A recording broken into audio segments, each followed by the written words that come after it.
4 സെന്റിൽ 950 സ്ക്വയർ ഫീറ്റിൽ 2 ബെഡ്റൂമോട് കൂടി വരുന്ന ഒരു പുതിയ വീടാണിത്. നമസ്കാരം സുഹൃത്തുക്കളെ, ഫനാസാണ്. എല്ലാവർക്കും നമ്മുടെ ചാനലിലേക്ക് സ്വാഗതം. തൃശ്ശൂർ ജില്ലയിലെ വടക്കേക്കാട് പഞ്ചായത്തിൽ നാരങ്ങാടി സെന്ററിൽ നിന്നും 1.25 കിലോമീറ്റർ ദൂരത്തായി ഞമനേങ്ങാട് എന്ന സ്ഥലത്താണ് റോഡ് സൗകര്യത്തോട് കൂടിയിട്ടുള്ള ഈ ഒരു പുതിയ വീട് വരുന്നത്. 2 അറ്റാച്ച്ഡ് ബെഡ്റൂമോട് കൂടിയിട്ടുള്ള ഈ ഒരു വീട്ടിലെ ജലസ്രോതസ്സിനായി ഉപയോഗിച്ചുകൊണ്ടിരിക്കുന്നത് ബോർവെല്ലിൽ നിന്നുള്ള വെള്ളമാണ്. 950 സ്ക്വയർ ഫീറ്റിലാണ് ഈ വീട് പണിതിട്ടുള്ളത്. ഫ്ലോറിംഗ് എല്ലാം ചെയ്തിട്ടുള്ളത് ടൈൽസിലാണ്.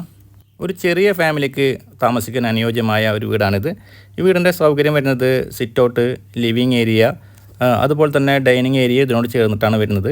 2 ബെഡ്റൂംസാണ് വരുന്നത്. ഇതിൻ്റെ പ്രത്യേകത എന്താണെന്നാൽ കോണി വരുന്നത് വീടിൻ്റെ അകത്തുകൂടെയാണ്. 2 നില പണിയാവുന്ന രീതിയിലുള്ള ബേസ്മെൻ്റ് ആണ് ഈ ഒരു വീട്ടിന് വരുന്നത്. ഭാവിയിൽ നമുക്ക് വേണമെങ്കിൽ 1-2 റൂംസ് മുകളിൽ പണിയാവുന്നതുമാണ്. 2 അടുക്കളകളാണ് ഈ വീട്ടിൽ വരുന്നത്. ഈ ഭാഗത്ത് ഗ്യാസ് അടുപ്പിൽ ഉപയോഗിക്കാവുന്ന ഒരു ഏരിയയാണ്. ഇതിനോട് ചേർന്ന് തന്നെയാണ് വിറകടുപ്പിൽ ഉപയോഗിക്കാവുന്ന വേറൊരു അടുക്കളയും വരുന്നുണ്ട്. ഒരു വർക്ക് ഏരിയയും ബാക്ക് സൈഡിലായിട്ട് നിങ്ങൾക്ക് കാണാവുന്നതാണ്. തൊട്ടടുത്തായി സ്കൂളുകൾ വരുന്നുണ്ട്. പള്ളി, അമ്പലം, ചർച്ച് തുടങ്ങിയ എല്ലാവിധ സൗകര്യത്തോട് കൂടിയിട്ടുള്ള ഈ ഒരു പ്രോപ്പർട്ടിക്ക് ഇതിനോട് ചോദിക്കുന്ന വില 35 ലക്ഷം രൂപയാണ്. ഈ വില ഒരല്പം നെഗോഷ്യബിളുമാണ്. ഈ പ്രോപ്പർട്ടി വിലയും കാര്യങ്ങളും നമ്മൾ ചർച്ച ചെയ്ത് കഴിഞ്ഞു. ഈ പ്രോപ്പർട്ടി സംബന്ധമായ കൂടുതൽ വിവരങ്ങൾ അറിയാനും ഈ പ്രോപ്പർട്ടി വന്ന് കാണുവാനും വീഡിയോയിൽ കൊടുത്തിട്ടുള്ള ചാനൽ നമ്മൾ കോൺടാക്റ്റ് ചെയ്യുക. അതുപോലെ തന്നെ നിങ്ങൾക്ക് നിങ്ങളുടെ പ്രോപ്പർട്ടികൾ ഞങ്ങളുടെ ചാനലിലൂടെ വീഡിയോ ചെയ്ത് മാർക്കറ്റ് ചെയ്യാൻ താല്പര്യമുണ്ടെങ്കിലും അതേ നമ്പറിൽ തന്നെ കോൺടാക്റ്റ് ചെയ്യാവുന്നതാണ്. ഇന്നത്തെ എപ്പിസോഡുകൾ വൈൻഡപ്പ് ചെയ്യുകയാണ്. വീണ്ടും കാണാമെന്ന പ്രതീക്ഷയോടെ ബൈ.